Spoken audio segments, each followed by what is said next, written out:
So we're going to talk about the rest of this section. Um, Concentration is going to depend on what you are doing in your experiment. So for molarity, we would use this concentration for titration experiments, gravimetric analysis. This is probably the easier one to do in the lab situation. Molality is also used in lab situations as well. It just depends on what's easiest for you to measure. Mole fraction, we use a lot when we're talking about gases and vapor pressure because we are talking about it's hard to measure like a weight of a gas, like grams or something of a gas, right? So if we know how many moles based on like Pivnert situations, right, we have moles. And so we can use moles of a gas to look at mole fraction. And then percent by mass and molality are all independent of temperature. So the density is not changing of a substance. And so the density is at a set thing. And so when we talk about molality, you're just measuring like the mass of the solvent. The percent actually doesn't change at all based on temperature. It's just amounts of things. So let's look at this example. Why don't you pause and see if you can find the concentration. It says it starts at 70% alcohol by mass. It gives you the density. And then what is the molarity and what is the molalities? Why don't you try that? Okay, so hopefully you paused and tried. If not, just go ahead and pause it and try it before I go over it. So 70% isopropyl alcohol by mass, so 70% mass. We could write that as 70 grams of isopropyl alcohol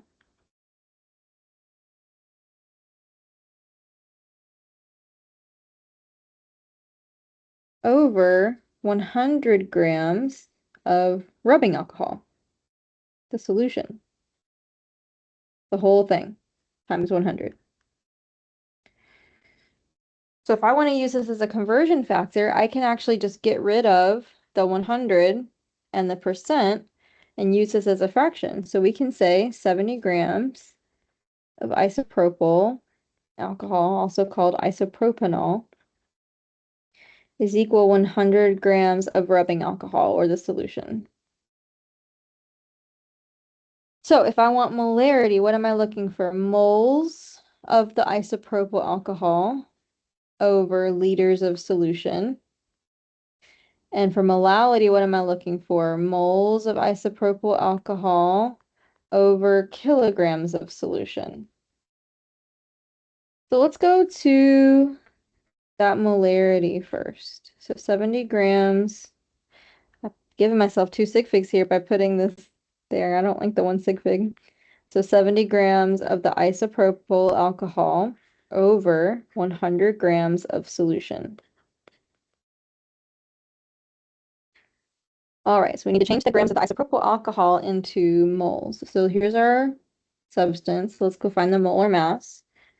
We're going to have 3 carbons plus 8 hydrogens plus 1 oxygen. So I get 60.11 gram per mole. So I have 60.11 gram of isopropyl alcohol over 1 mole of isopropyl alcohol. That cancels out my grams. That gives me moles of isopropanol. That's what I want on the top. So we're going to leave that alone. Now we need to take the grams of solution and turn them into liters of solution. Now I know the density of the, I'm assuming this is the density of the rubbing alcohol, which is the whole solution. So they're giving me the density of this here. So we can use that density. We can say 0.79 grams of solution, which is the rubbing alcohol, is equal to 1 milliliter. That cancels out my grams of solution, and that gives me milliliters, but I need liters. So I know that 1,000 milliliters of the solution would be equal to 1 liter of the solution. This is going to cancel out my milliliters and get me liters, which is what I want actually on the bottom for molarity. So now I have moles over liters. Everything else is canceled out. I highly recommend you actually cancel stuff out when you're working like this. So to put this in my calculator, I would say 70 divided by 100 divided by 60.11 times 0.79 times 1000. I ignore all ones and if I see a number on the top, it gets multiplied. If I see a number on the bottom, it gets divided. And that helps me go really fast through my calculations instead of having to multiply across the top, multiply across the bottom, and all that mess. So 9.1998 molar here.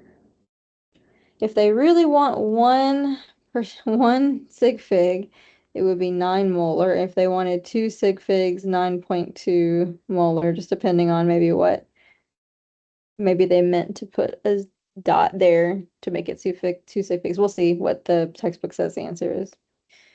And then we have our molality. So we're going to start again with our percent. Look at the solution first. We could change this into kilograms first if we want to. That's easy. 1,000 grams is 1 kilogram for solution. So now our grams are canceled. We got kilograms of solution on the bottom. That's what I want. And then I'll get moles on top using the same thing, the molar mass.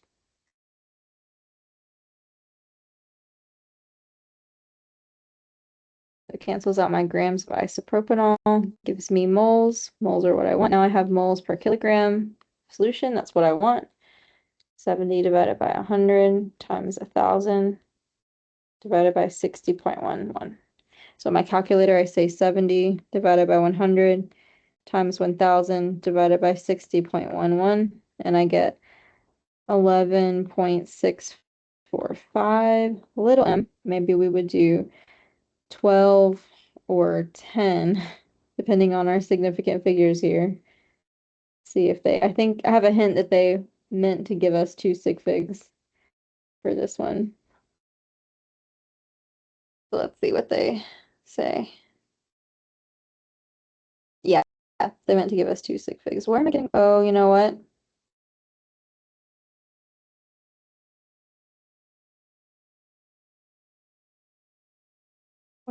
Why am I going wrong in this molality? Oh, because its molality is not solution, it's solvent. Sorry. So we need to get that to solvent. So how would we do this? So let me back up real quick. So if I have in every 100 grams of solution, 70 grams are isopropanol, what's the other 30? The other is the solvent. So we can write we can use kilogram if we want to. So you can use gram or kilogram. Let's just use gram to make it easier. So we can say for every 100 grams of solution, the other 30% must be the solvent. And I need to have it as solvent. And then we can say 1,000 grams of solvent over 1 kilogram of solvent. Sorry about that. Hopefully you caught it when I made that error. And the reason why I know this is because if 70, what's the difference in 70 and 100?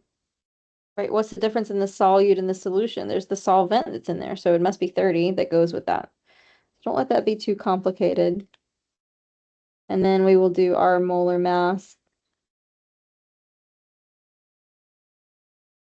Our isopropanol. Cancel out our grams, get our moles, and now we will have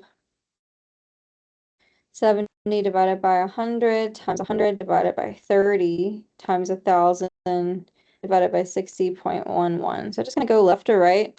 Just on the top, I multiply it. If it's in the bottom, I divide it. So I get 30, let's just say 39 molar since we know now they want 2 sig figs. Okay, there we go. What can affect solubility? I mean, you might know this. We talked about it maybe a little bit in class, but sometimes as you increase temperature, you can increase solubility, right? So if I want to make sugar dissolve better, I can heat up the water. So sugar dissolves better in hot coffee versus iced coffee.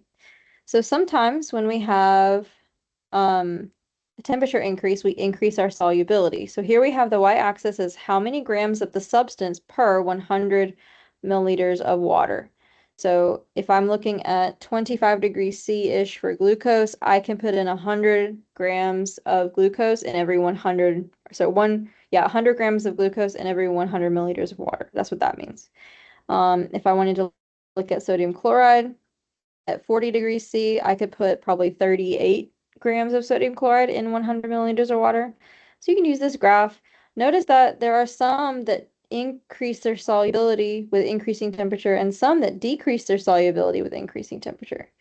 So like this one down here, and sodium chloride kind of just stays the same. Doesn't matter if it's cold, hot, kind of has the same solubility. So it's not always increasing temperature increases solubility. Some substances, like the cerium substance down here, does not do that. It increases actually solubility at cold temperature, but also is pretty not soluble at all.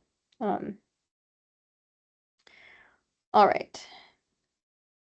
Pressure influences the solubility of a gas. So if you have more pressure up at the top, more gas particles will be trapped inside of the liquid. So that's why when you open up a can or a bottle of soda, it goes tsh, because they had to pressurize it to keep the carbon dioxide dissolved.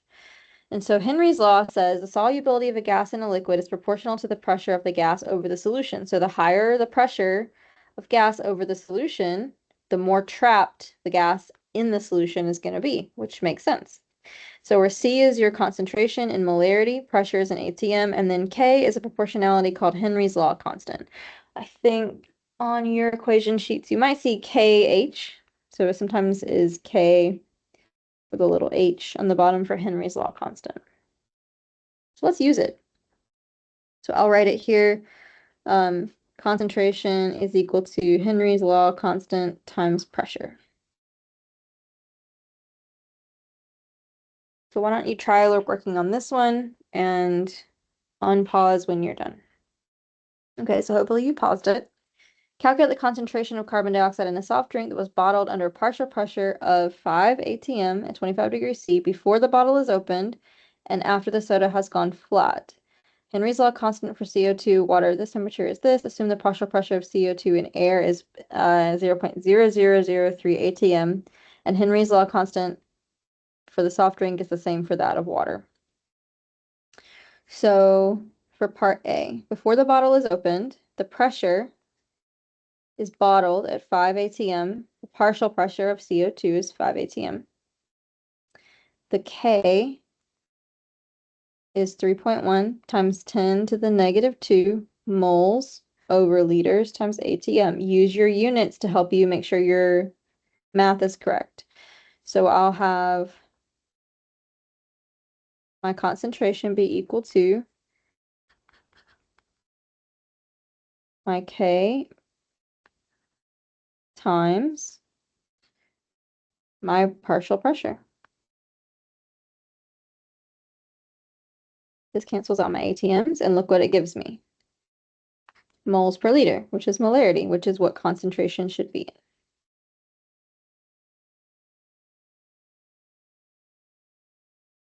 So you should get 0.16 molar when we look at 2 sig figs.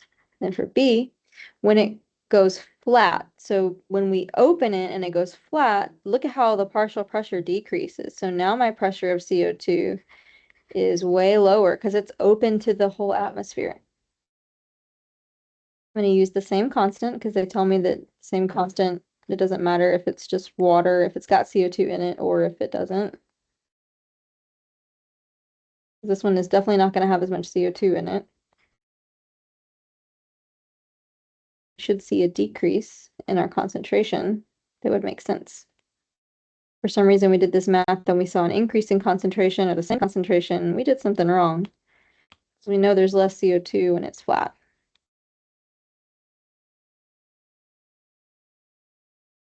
We have a concentration, oops.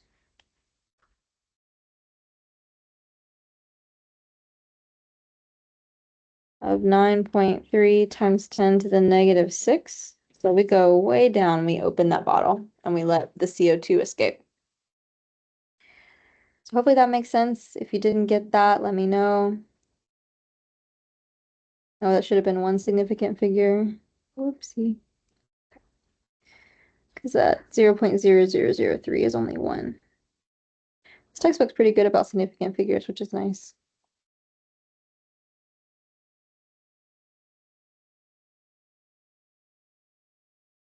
So they put this in scientific notation. Not sure I wouldn't do that, right? Because it's easier to communicate 0.16 than it is to communicate 1.6 times 10 to the negative 1. But I would put this one in scientific notation because that's a really small number.